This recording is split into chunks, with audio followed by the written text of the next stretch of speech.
Hello and welcome back to yet another live session with Marlon here, and we really excited to have action-packed day-to-day plan for you guys. So thank you very much. So first of all, if you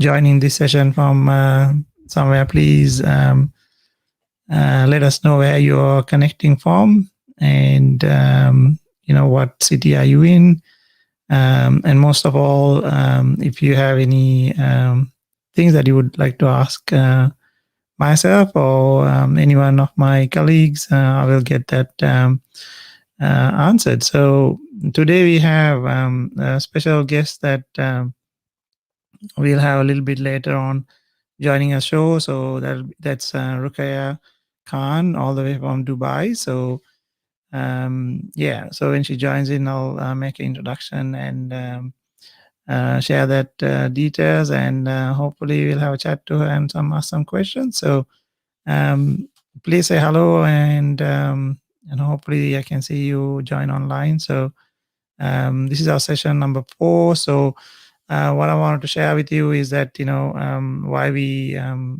created this Ask Marlon program, and also what the intention is. So first of all, I think I wanted to share the my knowledge and understanding of technology and business, and be a help for anyone who could use it and anyone who's in need. So and also I think the gift of giving in any way possible. Really love doing that. So there's a second reason, and also get my network and the community involved to share their wisdom and knowledge too. So fantastic. So just wanted to add the topics that you can ask questions on. Basically, you can ask any questions on leadership and culture, in management and business strategy, etc., and also technology and mentoring and coaching. So some of the people who will join my program will be coaches and mentors, etc., experts in that area. So yeah, so what I'll do is maybe today we'll wait for a couple of people to join back in, and I have a couple of questions that's come through from before. So what I'll do is I'll jump into those ones straight away. So yeah, please, if you're online, watching this, introduce yourself and let us know where you, watching it from. Um, yes. So thank you very much. I've got my,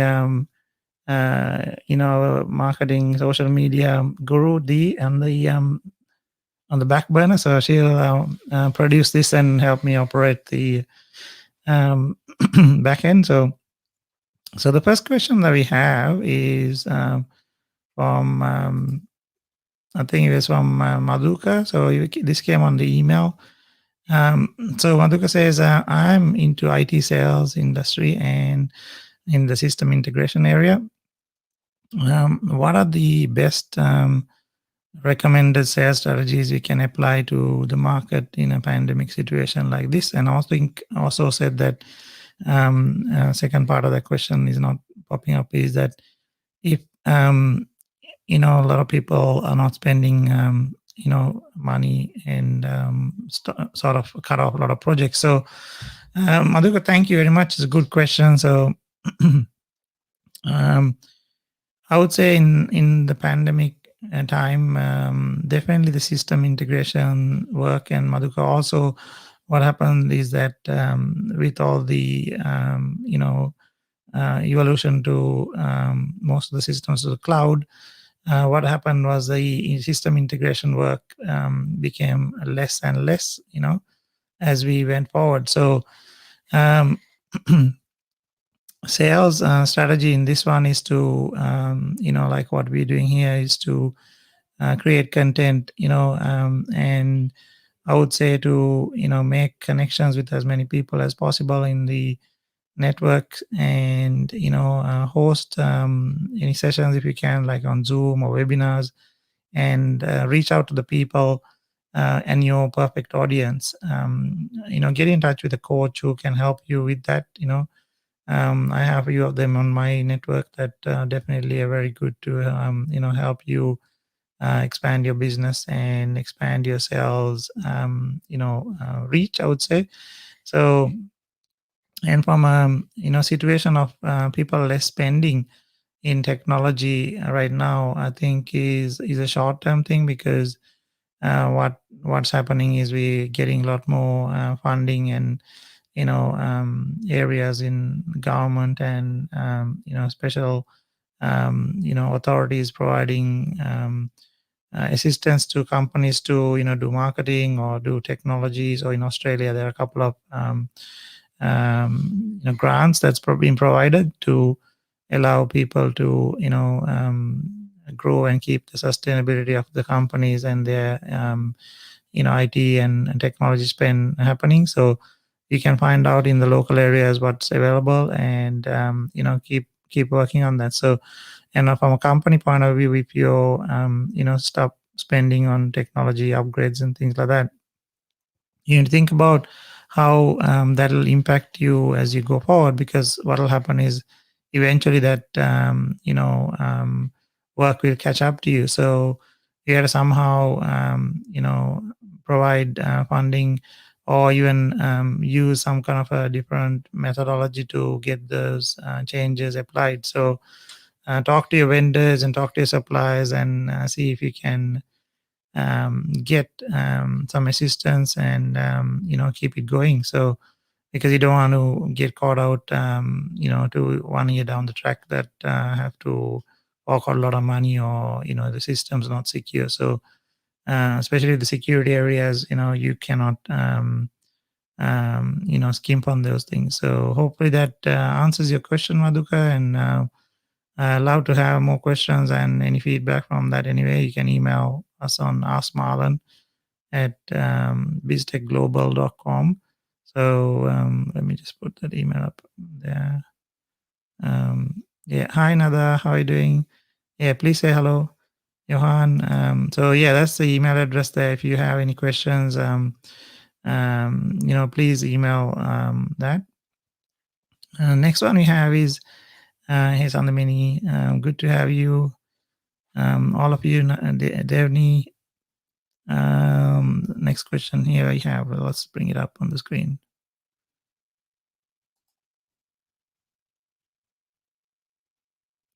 Yeah. So next one is during this time, how has the technology changed in how we consume it? So this is a very good one. Yeah. So I think this one basically is the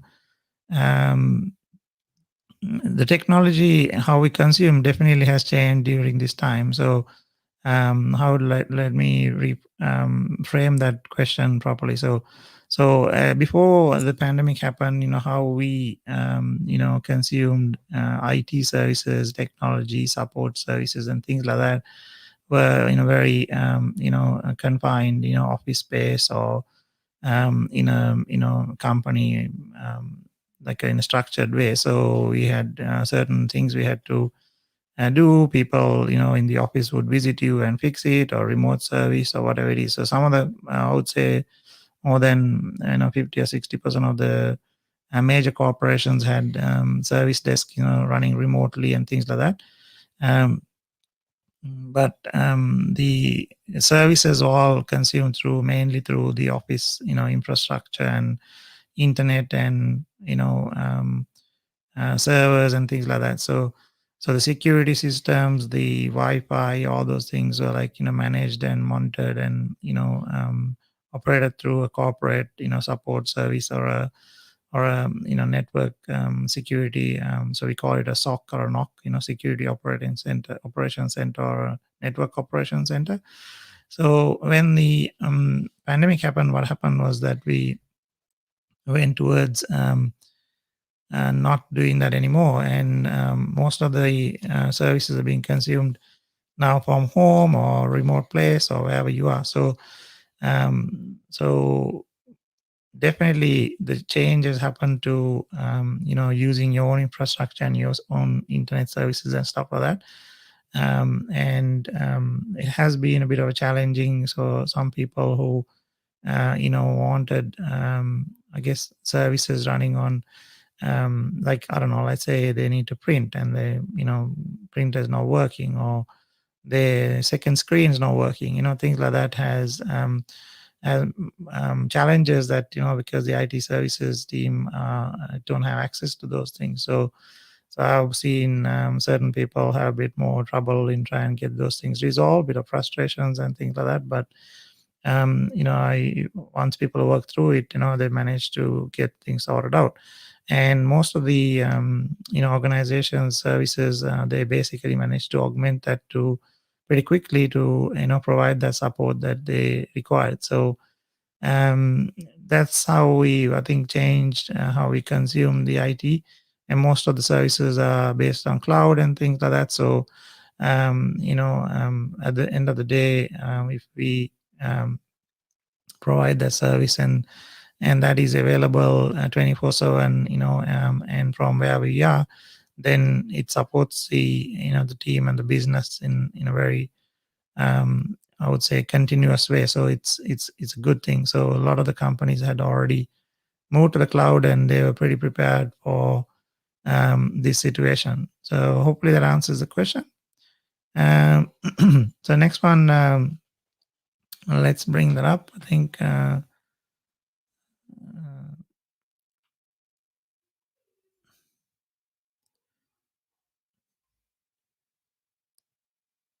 Yeah, so this one I think was, what is the best email platform for a company starting to operate with a few people? So this is a very good one, and definitely I would say there is no one best platform.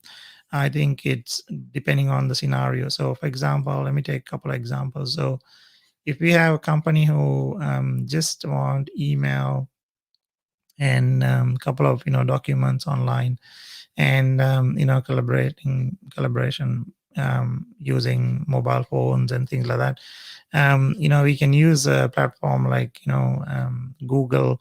It has all the features that it needs, and also, yeah. So I would say, let's say, take schools and some of the bigger organizations have picked that platform. And if you're running more of, I would say, corporate like services with more collaborating needed with your partners and your staff members and things like that, you then would most probably want to pick like a platform like Office 365, like Microsoft. So the reasons being that the integration of all the things like using like Microsoft Teams for your your collaboration and chatting and sharing, and also all the different apps like OneNote and OneDrive and things like that that works really well together with the Microsoft Office platform software. So like your Word, Excel, PowerPoint, things like that that you need to use and collaborate with the companies, other companies that work really well.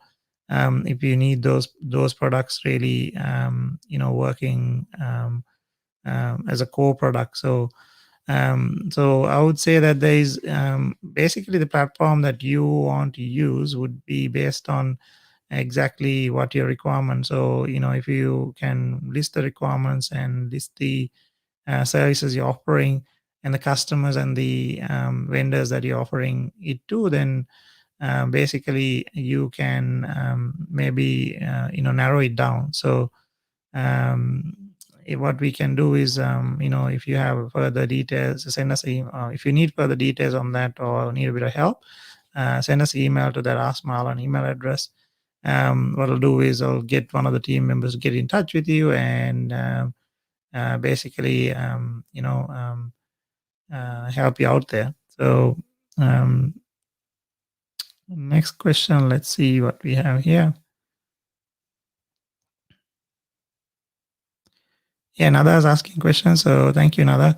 And I saw Janali pop up on there too before. So, hey everyone, thank you very much for joining. Yeah. So bring that question back again. Yeah. In corporates, we used to have standard technology like laptop models, etc. Now a lot of companies give options for people to use. So does it pose a security risk and or support risk? So now that this is a very powerful question. And basically what happens is that you're absolutely right.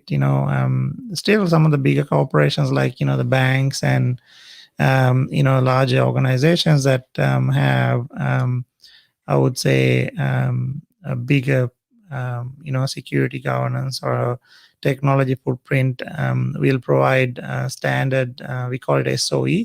So that stands for standard operating environment. And as a part of that will be a standard, PC and a notebook or a high performance notebook and a low performance one. So what happens there is that if we, allow some of the companies now allow you to use your own laptop or you know, um, give you multiple choices like using whatever, like a Mac or the management and governance side of that is definitely more difficult because the management tools you run your desktops and your laptop software are very specifically written for they more work with Windows machines or Mac machines. So the ecosystem still fairly work by themselves. They're not as compatible as we would like to be. And also with the one of the things that we have is that the security services on these we had to work harder to actually maintain that. So the tools that we use to manage the SOC and the NOC stuff is definitely a bit more difficult to manage them when you have a crossbreed platform, or if you have a working from home sort of platform. And the support becomes a little bit difficult because there's you need to get the support team members more trained up and things like that. So that is a bit of a deeper, yeah, definitely question. Paraminder, how are you doing, man? Yeah, so you have a question here, product software. Another, hopefully that answers that question, and we can touch on that one a little bit later again if we need to. Um, Based on services, product software based. Which one you prefer in technology field? I mean, which has better future? Um, so I think that one's good on Paraminder. Basically, the product based, software, service based software. So um, I think it's a little bit difficult to directly answer that question. In the technology field itself, it's basically we have to integrate the services, with the products, software that we're providing. If we do not provide the, DevOps or the, support tools to behind the products, then we most probably don't have much of a, good, I would say, robust, architecture or back end of that particular product. So I would say that these days, if you just create a product only without the support or the great service base behind it, then yeah, and then it's not going to really be very powerful in how people consume it. Yeah.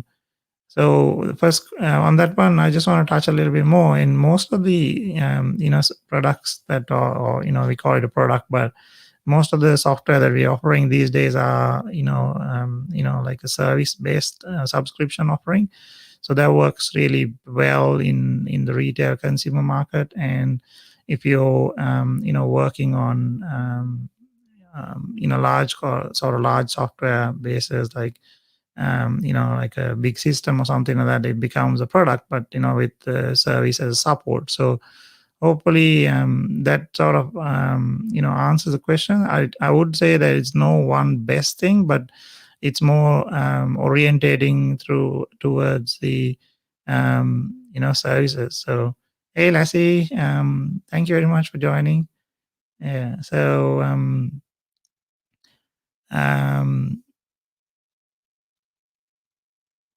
So the technology delivery change in the last 12 months, definitely, Dimashi. So hi, the technology in how we have delivered it through to the businesses, and how we have provided that as a IT company, or a company that has IT department, has definitely changed, because before, the collaboration tools are not as more prominent, like the Zooms, the Microsoft Teams, and the Skypes and stuff like that. We are also using more of the communication tools, like WhatsApp, and Facebook messengers and things like that. So because we're not meeting people in person much, so the way that we have delivered these things, and the way we need to watch and protect the environments and things like that, definitely has changed. So I think when going, I think 2021 is not going to be very different to 2020,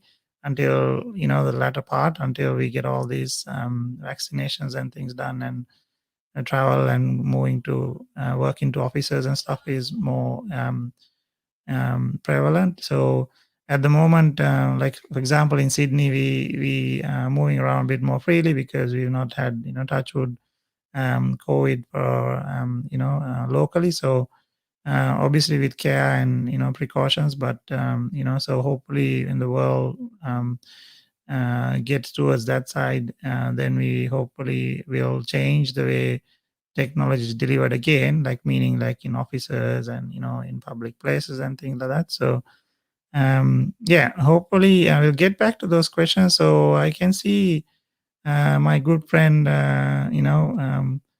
Ruka has joined the call. So we'll invite her in, and then have a chat to her first, and then go through any other questions we have. So yeah, so did you want to bring Ruka into the feed?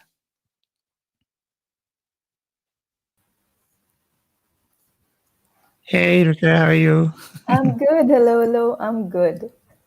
Hi everyone. So this is Rukia Khan. She lives in Dubai, and what I'll do is a quick intro while she's here. So we've chatted a few times. I'm super excited to have here. So Rukia is a life coach, and she has created some really powerful things in her environment, like it's called the Smile strategy. So I'll let her explain that a little bit when we talking. So Rukia, welcome. Thank you, Marlon. Thank you for having me on your show today. It's super exciting.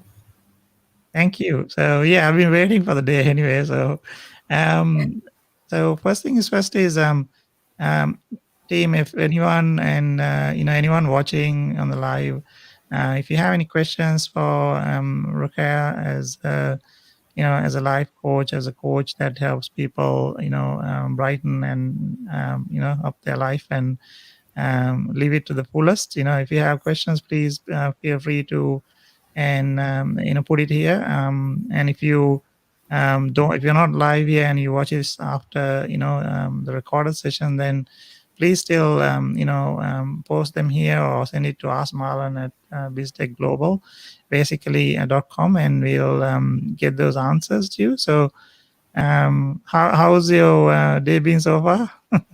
Day's been quite productive, and I am looking forward. I was like just waiting for it to be 10. It's interesting. You're on the other side of the world. So for me, my day is literally just kind of gearing up while your, I think, is coming to an unwind. It's Yes, interesting, isn't it? that's absolutely right. So I think I think there are a couple of team Hmm. members and internal members also saying hello to you. So another, and then the team. Yes. Thank you, Um, Nada. yeah. So first of all, Rukia, there are a couple of questions that I think some of the team members had asked, from before. So we'll bring them up, and then I'll ask a few things that I wanted to have a chat about you too. So Definitely. um, yeah, Dee, do you want to bring the questions up?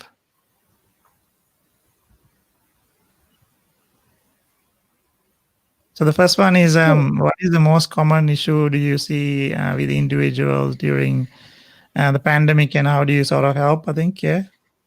Okay. So, great question. The most common issue that I see with a lot of people is respecting boundaries. People tend to get a little, we've all gone through this. We've been in lockdown with our own family, with unable to have our own space. Normal life would entail you would go to work, you'd have some time to yourself with your colleagues. You wouldn't be in each other's face quite literally throughout the day. But people were finding it very overwhelming to just constantly be contained in their own homes, which is ironic because it's your own home. You're supposed to be comfortable.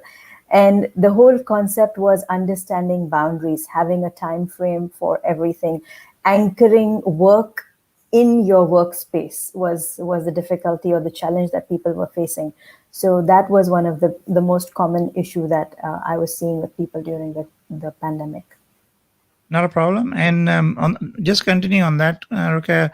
How are you finding, like I know in Dubai, the situations, like your COVID situation is under control there, right? And To an extent, yes. yeah, so I think how people like manage to get through that, those things that we talked about. They still how are they handling everything, like so from I guess existing and continuing with what they need to do, also being mainly people, I would say a lot of people being expect there, like they from other countries and things, so I want Yeah. to add a bit on that. Sure. So I think where we went wrong when the pandemic hit and when the lockdown and everything changed for us, the way of working changed for us, was we thought we were on holiday because it was a difference. People were at home, so the brain didn't really initially register that I'm at home but I'm still working. So people would get up and just let's just be honest with ourselves. Some of us would just have our top available for the screen, and the rest of our body would be like, okay, I'm just relaxed. We're in our PJs, doing meetings and just chill about it. Sometimes going off screen, multitasking, looking at our phones, doing other things as well, and not giving that complete attention. And on the other hand, there were people who were like, didn't know how to set boundaries with work because they were at home working. They wouldn't know when to sign out from the desk. That's And a big one, I think. Yeah. yeah. And there were people who were sitting at the dinner tables doing work, and then they would wonder why they're not able to switch off. That's because Mm. you're sitting at the spot where you eat and you're working. So your mind isn't able to initially register when work has started and when work has switched off. So it was essential for me. I mean, as when these situations would come to me, it was important to kind of educate people on setting a space for themselves, even if it's a different spot on the table, on the dinner table itself. People, not everybody has large spaces. If you have a confined space, still picking a separate spot to work at.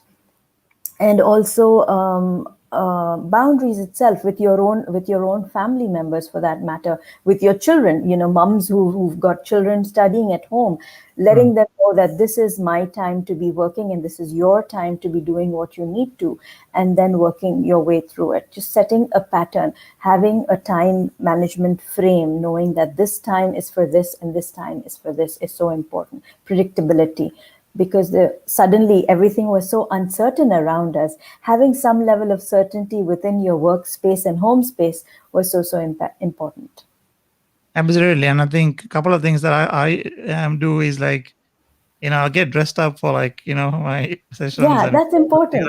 then you go change after that, so if you can continue the routine like you did before when you went to work and you consciously, I think, yeah, switch, have like a mental switch, you can switch off or, like change and, go for a little walk. So yeah, that's really powerful. So thank you for sharing Important. that. Thank you. And I think it's very important. So hopefully whoever's watching, and then a couple other people came up and said hello to you. So from around the world. So I think that's Hello. yeah. So we got another one from Sandhamini. Yeah. So yeah, she's been talking about the I think your Smile program. Yep. Um, yeah. So yeah. So I see you created a Smile strategy and system. She was asking how did it start? Yeah. Brilliant. So I was waiting for that question. Thanks for asking. Yeah. So, Sandameet, I am the kind of person who doesn't wait to be ready. So whether it was becoming a journalist, though I'm a graduate of science, whether it was getting into the personal development space and like deep diving into it, when I got the opportunity to do a TEDx talk, because I was a big fan of the TEDx stage, a ferocious consumer of TEDx talks and speeches and content. And I was like, I'd love to be on that stage because, my whole story I wanted to share, I wanted to get that message out there. So when I got the opportunity, I said yes. And from the TEDx talk, the acronym for SMILE evolved. Which I created. I said you can move from feeling stuck to unstuck using gratitude and acceptance. And I said acceptance comes when you smile, which is the 5-step formula. That's basically how it started. Very nice. And I think to continue with that, so you then, I think created the, live videos that you've been doing. So you want to share a little bit about that too, yeah. Yes, definitely. Most definitely. So the SMILE acronym was created in 2016. And I didn't think much of it. It was created, I delivered the talk, and I thought that was the end of the story, but I didn't know that was actually the start of a new chapter in my book of life. I did the talk, and then I got invited at a university to speak on happiness and stress management. And I said, okay, I have a SMILE acronym, and happiness, smile goes together quite well. And I developed a workshop and I began delivering that. But and I thought, brilliant, this is what I'll do. I loved it. I enjoyed it so much. But moving on, sometimes you have a plan, but God has another plan for you. Has that ever happened to you? You make a plan and Yeah. you're moving forward, but then something happens. And that's pretty much what happened with me. That was when the children left the nest and my dad passed on and I hit rock bottom. Mm. So to kind of fish myself out of that dark space was when I committed to doing daily videos, because it took me a while, Marlon, to come to that space of acceptance. I wasn't coaching in that time. I wasn't speaking or writing. I wasn't doing any of my work.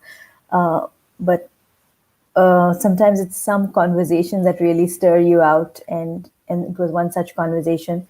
And I started doing daily live videos on my different platforms.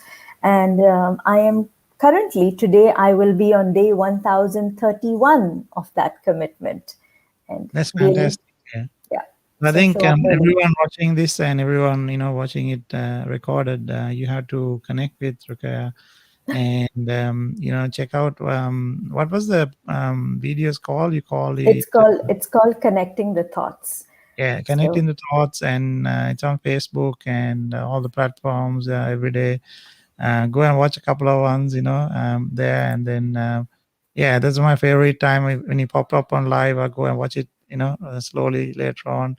And also, there's a little, one of the smile oh um, yes. squeezy things behind you there, or you have one on the side there somewhere. Yeah, Yes. yeah. So Um, yeah, so you actually give that to people you coach and things like that, right? As a little souvenir, right? Yeah, Yes, I do. So I'm waiting for the world to open up completely, because one of my goals is to speak in 10 new countries by 2022. I'd already completed 2 countries before COVID happened. yeah, So eight more to go for my goal to be accomplished. And what I do is at the workshops, uh, during interaction, I share that Smile Stress Buster. It's basically a stress buster, yeah, and it's handmade and it's done by a social enterprise in India yeah. by So women. So it supports education. you got the connecting thoughts hashtag, so connect with that and support Ruka on that. And Ruka, so basically I think we have to get you to come to Sydney and hopefully Yes. Sri Lanka, 2 countries that will cover, and Tomorrow. anyone watching who's creating any programs for speaking and teaching, and you want to have her, book her now, and then you can help fulfill Rukaya's goal there. So I think we had a question from Janali. If you can bring that up, D. Okay, great question. Yeah. So I think this is like everyone right now needs some, a little bit of nudging and push, helping. So yeah. So what are your couple of key things to help people through, their journey? So what I'm actually going to do for Janali is I'm going to break down the 5 steps of the smile, because I think for me personally that works like a smile.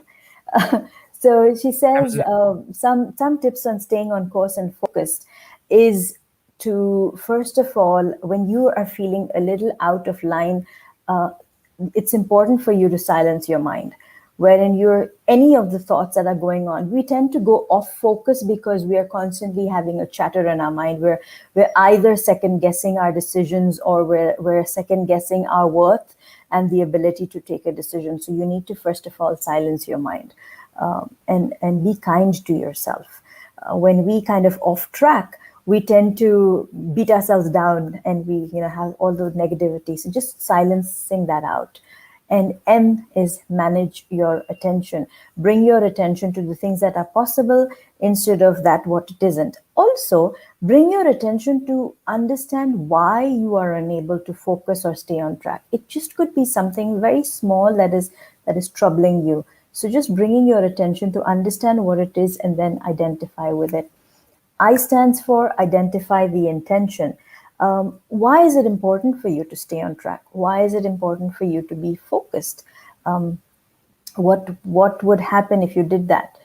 Sitting with yourself and writing down the intention. Marlon, a lot of times people don't stay on their goals because they don't know why they're doing what they're doing. They're not driven. You're Yeah. doing these amazing interviews with people from around the world. You obviously have a reason for it, uh, right? Which is beyond you. So that's it. And L stands for let things go.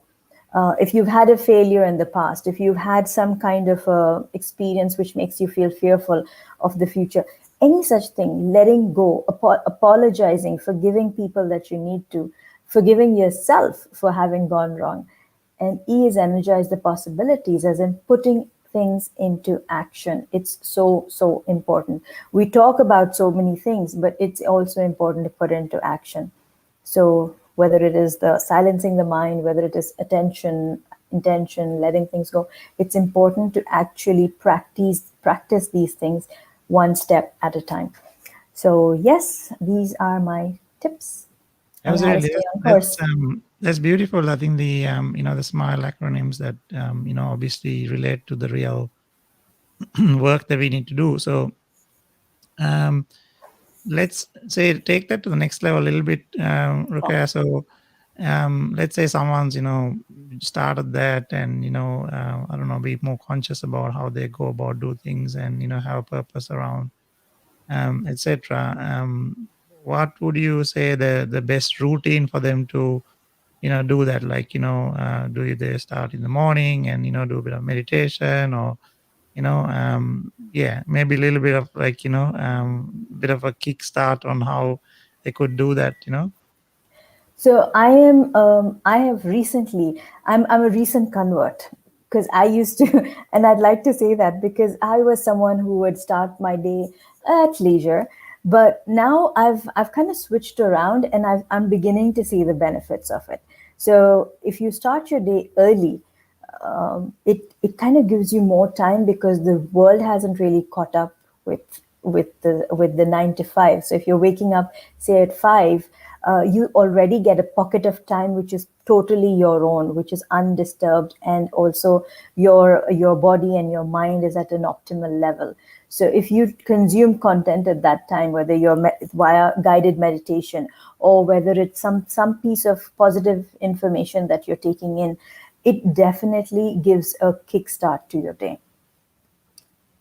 It's super important to have some time with yourself, making a list of the things that need to get done through the day, prioritizing as per the difficult tasks first.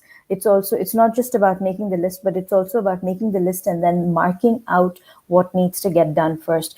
Imagine if you could get the toughest task out of the way first thing in the day, in the first half of the day, first quarter of the day. I Yeah. mean, you're already smiling because you know what I'm talking about, right? Yeah. Yeah. It just gives you that push to get through the day with everything else. Yeah. And that's so, so important. It's like running that marathon, and you have the hill at the beginning, but because then the rest of part becomes easier to do. So I think, um, Exactly. yeah, and I think a big part of that for me is the gratitude and the gratefulness of what I have Absolutely. received so far. So this is why I'm here. This is why you do what you do. So I think, yeah, Correct. if someone wants to just emulate that and copy that from, it's a gift that I'm happy to share more and connect. So everything that Ruka does in the online, those videos and stuff are to share and give her. So that is I think that 1,034, I think 31. 31 31. Yes. is an amazing feat that you have done without missing one. So it's like, yeah, I'm waiting to see the 2,000, 3,000. So no pressure there. No Uh, pressure. Absolutely yeah. not. All So right. yeah. Next one I think popped up, but I can't see who the user is, but it's on LinkedIn. Yes. Yeah, so there's a question, I think. So I didn't really, when I introduced you, you have a lot of credentials. You've done like NLP and hypnotherapy and things like that. So, maybe if you can explain this without, giving all your secrets away, and so that Oh, people no, can sure. understand that. Yeah. There are no secrets. It's all about sharing. So I like that. NLP, how does it work? So NLP is basically neuro linguistic programming. It's about how you use your words to build neurological connections in your mind so that you program your behavior. That's basically how it is. And NLP is largely based on the function of modeling. And you were just talking about modeling some time back, Marlon. Modeling behavior patterns, modeling language patterns, so that you are more effective in what you convey to the other person. I'll give you a simple example. Certain words have a negative connotation to it. For example, this entire show, this work that we're doing is excellent, but I'd rather you do it in this way. If I said this to you, all that I said to you before the but suddenly disappears because your subconscious mind gets stuck on the word but, right? So when you're giving feedback to somebody, a great way to do it is, instead of telling them all the good things they said and then saying but, if you just use the simple word and, replacing certain words with certain words gives you this, what do you call it? The impact is very different. The way the person receives the message is very different. And because they receive it differently, they behave in a different pattern with you. They don't have their defenses up, they're more receptive to you. And the other, that's a little bit about NLP. And how do I help people? So I help people. I am a master practitioner of NLP, hypnotherapy, timeline therapy. I am an ICF, International Coaching Federation certified life coach. So I do one-to-one sessions with people, one-to-one coaching with people who want a more personalized approach to the coaching. And I also do group coachings. I'm currently running a mastermind. And I also do mindset training webinars and workshops in the future, webinars for organizations who are looking to build their teams closer and better through effective communication. Fantastic. Yeah.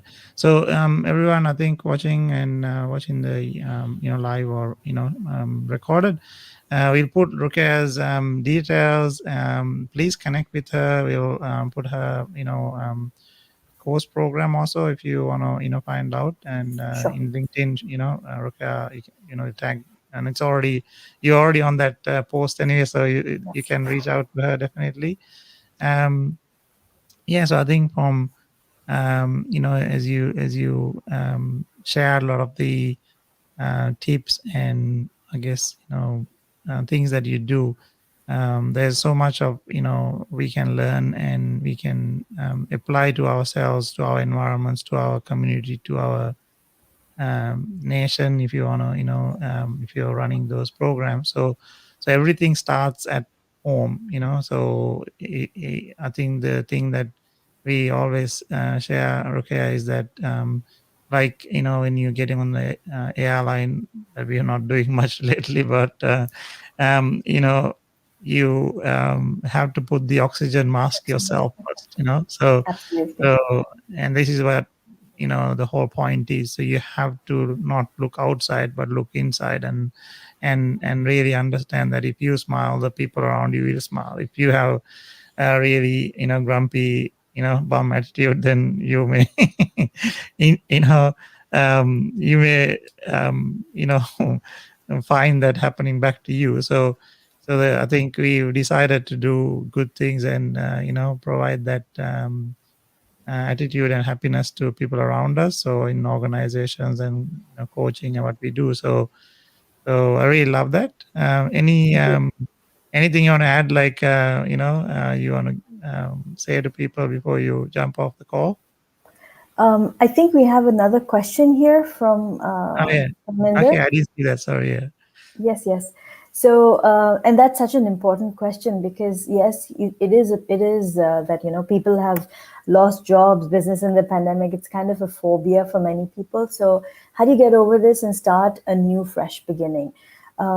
It is so true that there is this sense of phobia, this uncertainty that there is in the market at the moment. Uh, but but and I did that intentionally because I do want to kind of negate, and I want to kind of push all of that I said aside, because but although that is there, what is also there is the fact that people are also prospering. There are so many other businesses that have also sprouted and kind of flourished in even in this time and space. And I think what's important is for us to weigh out the pluses and the minuses of the situation and just understand where you stand at the moment and what can be done, what is possible in this scenario. Focusing on possibilities is what I would rather people do than focusing on the phobias, because yes, the phobias are there, but the possibilities also still exist. Just trusting on the possibilities and looking at what can be done. And as you look at what can be done, switching off that volume, turning down the volume of the fears as best as you can, and assuring yourself, okay, I know you're here. It's kind of like, this your subconscious mind is like this little child who wants to make you happy, wants to keep you protected. So if you go to your fears and say, I hear you, you're here, and I'm going to come back to you when I need to, but right now I need to focus on the possibilities. It's like dealing with two different children and saying, I'm going to focus on the possibilities right now. I need you to wait up. And as you focus on the possibilities, more of that begins to unfold, because that's where you're taking your attention. So somehow the fears, when you lower down the volume, eventually do go away. It takes time, and you have to be kind to yourself. It's important to be kind to yourself. Don't beat yourself up, and don't be in a rush. Yeah, I think I agree on that one, definitely. And I think there is responsibility in, like if you're an employee, as a person, as a employee, then you have that question most probably comes from that angle. But as an employer, for example, what we have done is, we've doubled down on doing all the marketing activities and things like that to help to maintain the team. So we have in BizTech Global, we believe everyone has a heart, and we know everyone has a heart, not that because we Yes, believe it. We don't talk as people as head count or assets or anything like that. So I believe that everyone who's associated with the company, or myself, I would love to retire and grow old with them. So beautiful. yeah, with that intention, so everything we do is we do that from that angle. So if you're writing a contract, we just want to make sure that the team is looked after right through the whatever that work is. So it's not an easy thing to do, definitely. It's you have to work a little bit harder. You have to feel a bit more, think a bit more. And as if these situations have affected your job, or um, you have to, retrain, regroup, rethink about what you're doing. So many of people that I know have changed their careers very quickly, jumped on a lot of the online courses. You know what I mean? So definitely, as Rukaya said, the main thing is to not get fully affected by it, to try and break through it. So if it's like, you had to go to the, I don't know, run around the park and get your cardio up, whatever it works for you, that you normally know how to get out of, use that, as a tool. So Absolutely. hopefully that answered that your question, Paraminda. Um, um, yeah. So apart from that, okay, anything else you want to add? I do actually have a very new acronym that I've come up with. I've rarely spoken about it, and I'd love to share it with your listeners because they're so special. Thank you. So Marlon, now that we're in this space where it feels a little dark, gloomy, and mucky, almost like there's so much of stuff that's thrown over us. We're like lots of Mm. stuff, and I'm not using the other S word, but there's lots of stuff being thrown over us, and we feel like we're being buried underneath. And there's this beautiful Mexican proverb that says, they buried us, they didn't know we were seeds, right? Okay. So imagine if you're under a lot of stuff, imagine if you could just grow through it. So imagine if you could just have some gratitude, you could have some resilience, you could have ownership, and you could have wonderment. So that's grow for you. That's Yeah. gratitude, resilience, ownership, and wonderment. Gratitude for the things you have, resilience for what has been given to you and what you're going to sprout through, ownership for everything, the good, the bad, the ugly, everything, and Yeah. wonderment for what is possible. So grow through what you're going through. So that's beautiful. If I'm going to tell a little story about, and add to your, the grow project, if I call it. I'm sure I'll see things coming out from there. Let's see. So I watched the latest documentary. I can't remember the name of it, from David Attenborough's. So in this one, they talk about, it's very, everyone should watch that, right? So it's on Netflix and things like that. You'll find it online. Um, it's amazing how the planet actually grows, naturally. So, with all the, so it basically shows footage of Chernobyl, where the nuclear accident happened. And I don't know, whatever the number of years, 30 plus years or whatever after now, there's animals that are, never lived there before. There's trees that, you know, didn't even grow in that area before, coming out of those buildings and things like that. So growth and healing, and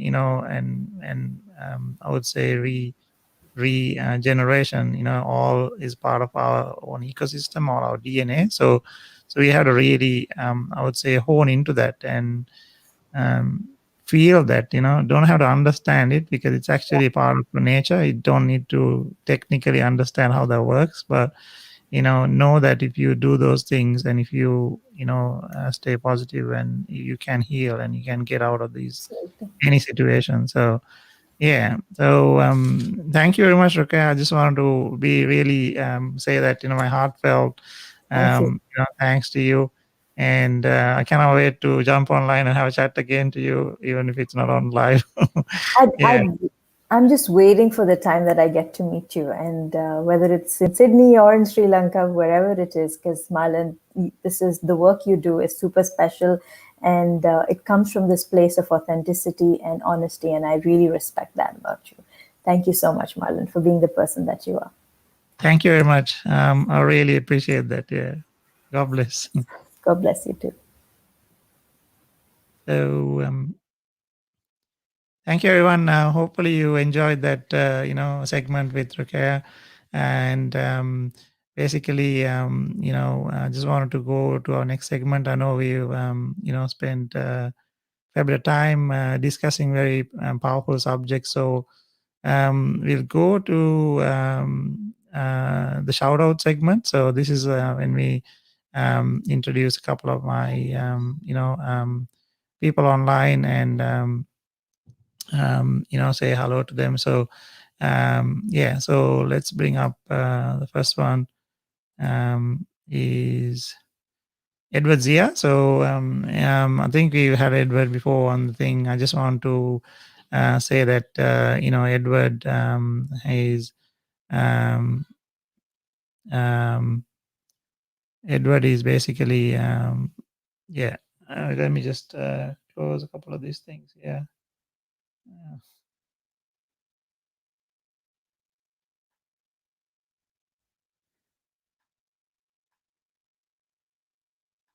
Technical stuff.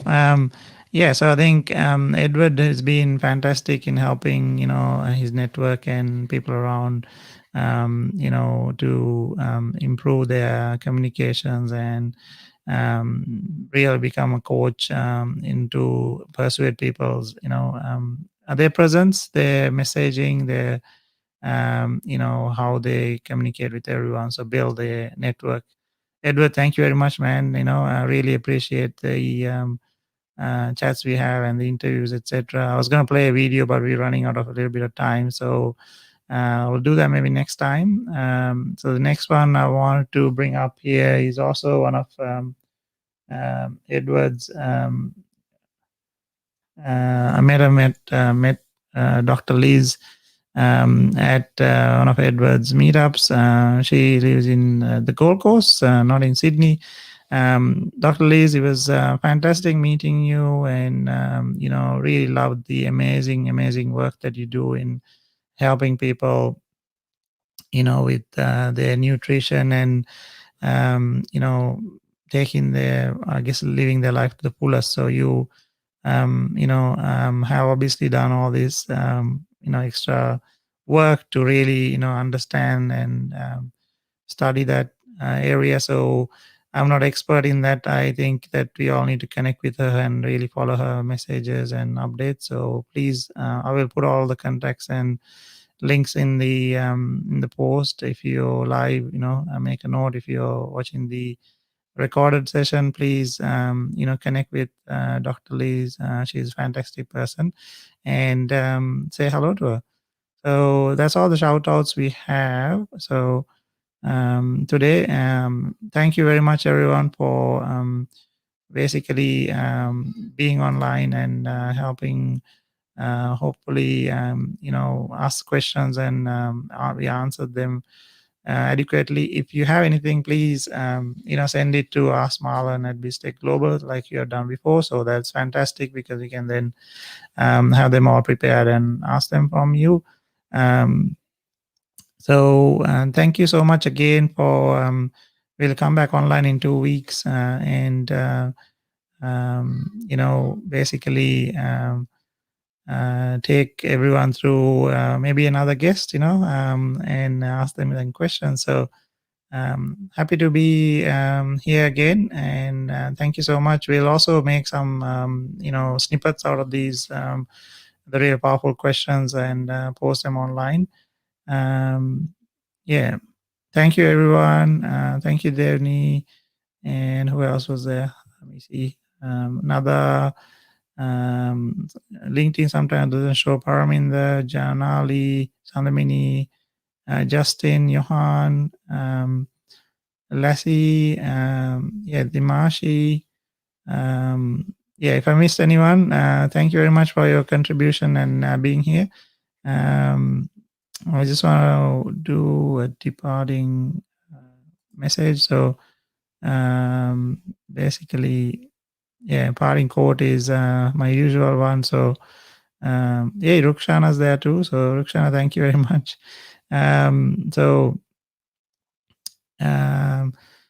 Be the change that you want to see in the world. So the great Mahatma Gandhi said that. So I would say that, be grateful, live your fullest to, with everything that you can do, and be positive, and, appreciate everything around you.